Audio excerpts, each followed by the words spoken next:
ফুটবলে ব্যক্তিগত সবচেয়ে মর্যাদাপূর্ণ পুরস্কার হচ্ছে ব্যালন ডিওর। সেই পুরস্কার এবার জিততে যাচ্ছেন ভিনিসিয়াস জুনিয়র। তবে তার পেছনে সবচেয়ে বড় বাধা হচ্ছে ম্যান সিটি মিডফিল্ডার রদ্রিগো। তাই যত সময় যাচ্ছে তত আক্ষেপ বেড়েই চলছে ব্রাজিল ফ্যানদের জন্য। ব্রাজিলের হয়ে সর্বশেষ ব্যালন ডিওর জিতেছিল কাকা, সেটা 2007 সালে। তারপর থেকে ব্রাজিলের কোনো ফুটবলার ব্যালন ডিওর জিততে পারেনি। এর আগে নেইমার বার্সেলোনা ক্লাবে থাকা অবস্থায় ব্যালন ডিওরের কাছাকাছি এসেছিল, তবে মেসির জন্য সেটা সম্ভব হয়নি। তাই টানা 17 বছর পর ব্রাজিলের ঘরে ব্যালন ডিওর গেলেও সেটা নিয়ে দাঁড়িয়েছে শঙ্কা। কয়েক মাস আগে ফুটবলের বিখ্যাত ওয়েবসাইট goal.com রিপোর্ট অনুযায়ী ভিনিসিয়াস ব্যালন ডিওর পাওয়ার র্যাঙ্কিং এর 1 নম্বরে ছিল এবং 2 নম্বরে ছিল স্পেনের রদ্রি। তবে এক মাস আগে ইউরোতে শুরু হয় ইউরো কাপ এবং লাতিন আমেরিকায় শুরু হয় কোপা আমেরিকা। এই দুই টুর্নামেন্ট দিয়ে ভিনিসিয়াসের আক্ষেপটা বেড়ে যায়, কারণ এবারের কোপা আমেরিকায় ভিনিসিয়াসের ব্রাজিল কোয়ার্টার ফাইনাল থেকে বাদ পড়ছে। অপর টুর্নামেন্ট ইউরো কাপে চ্যাম্পিয়ন হয় রদ্রিগোর স্পেন।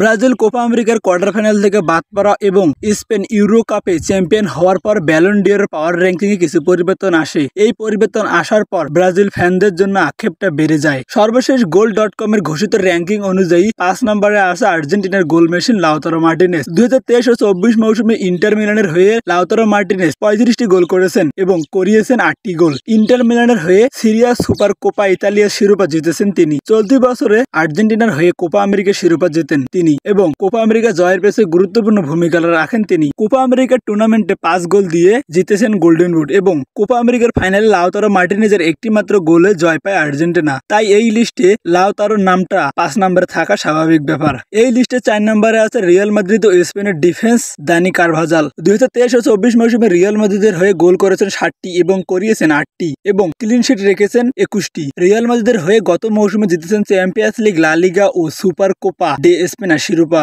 স্পেনের হয়ে জিতেছেন ইউরো কাপ। এই লিস্টে 3 নম্বরে আছে রিয়াল মাদ্রিদ ও ইংল্যান্ডের midfielder Jude Bellingham. Euro cup ফাইনালের আগে 2 নম্বরে ছিলেন তিনি, তবে স্পেনের সাথে ইউরো কাপের ফাইনালে হারায় সরাসরি 3 নম্বরে চলে যান তিনি। জুড বেলিংহাম রিয়াল মাদ্রিদের হয়ে 2023 ও 24 মৌসুমে গোল করেছেন 27টি এবং করিয়েছেন 17টি। রিয়াল মাদ্রিদের হয়ে জিতেছেন লা লিগা, চ্যাম্পিয়ন্স লিগ, সুপার কোপা শিরোপা। তার দল ইংল্যান্ড ইউরো কাপের ফাইনালে স্পেনের বিপক্ষে হারের মুখ দেখে। এই তালিকায় 2 নম্বরে আছে ব্রাজিল ও রিয়াল মাদ্রিদ তারকা ভিনিসিয়াস জুনিয়র। 2023 ও 24 মৌসুমে রিয়াল মাদ্রিদের হয়ে করেছেন 26টি গোল, করিয়েছেন 12টি। রিয়াল মাদ্রিদের হয়ে জিতেছেন চ্যাম্পিয়ন্স লিগ, লা লিগা, সুপার কোপা স্পেনের শিরোপা। এমনকি চ্যাম্পিয়ন্স লিগের ফাইনালে গোল করেছেন ভিনিসিয়াস জুনিয়র। তবে তার দল ব্রাজিল কোপা আমেরিকার কোয়ার্টার ফাইনাল থেকে বিদায় নেয়।